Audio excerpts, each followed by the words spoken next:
Carlo, that was a roller coaster ride. Could you enjoy it?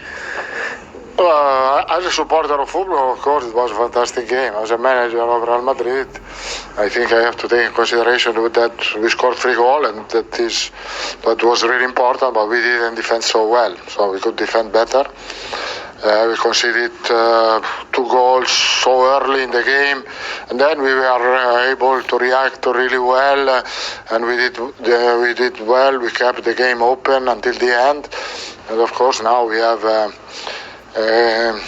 great dream to play the second game in Bernabeu, and we hope we can have a chance to go to the final. We saw again that your side doesn't lie down. I mean, there were times, particularly in the first half, where it looked like they might get away from you, but you managed to stay in the game. You did it against Chelsea, you did it against Paris Saint-Germain.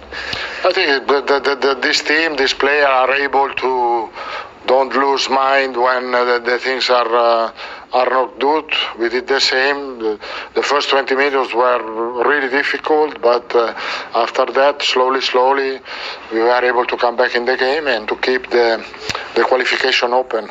What about that penalty from Benzema? I mean, to do a Panenka in the semi-final, that's just outrageous. I think it changed because the last 2 penalties were not good. He changed, he tried in training. I didn't know how he could shoot.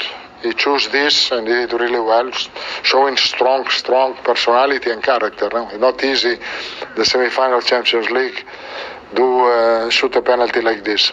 So, as you mentioned, to the Bernabeu, you always talk about the magic of the place. So do you need that now? Yeah, we need, because we are going to play against a really strong team. They show fantastic quality today, but we competed, and we have to compete more in our stadium. Thanks, Carlo. Thank you. Ciao. See you next week. Look, it's a place you know well. How much of a chance do you give Real next week? I give them more of a chance how the game's finished than I did 20 minutes into the game, because I thought the game was going to finish tonight as a contest. So I give them an opportunity, I give them a chance. I think there'll be goals. I think Manchester City will go through. I really do. I'm not going to change my mind just of what I've seen. If anything, it enhances my opinion on Manchester City, the strongest team. They just need to be a little bit more savvy in getting the job done next week. But I think it'll be a great game, because Madrid can only play one way.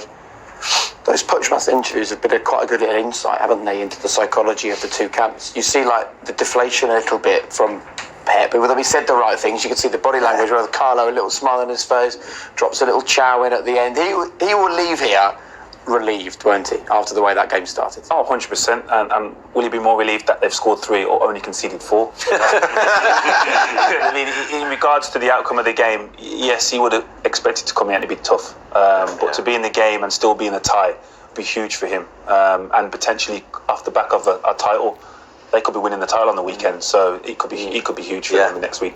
I think it's this Real Madrid team, they've shown that they're able to suffer in games but don't panic and understand, and they understand through the experience that there's going to be moments like that in the games, but they just stay in there, they stick in there.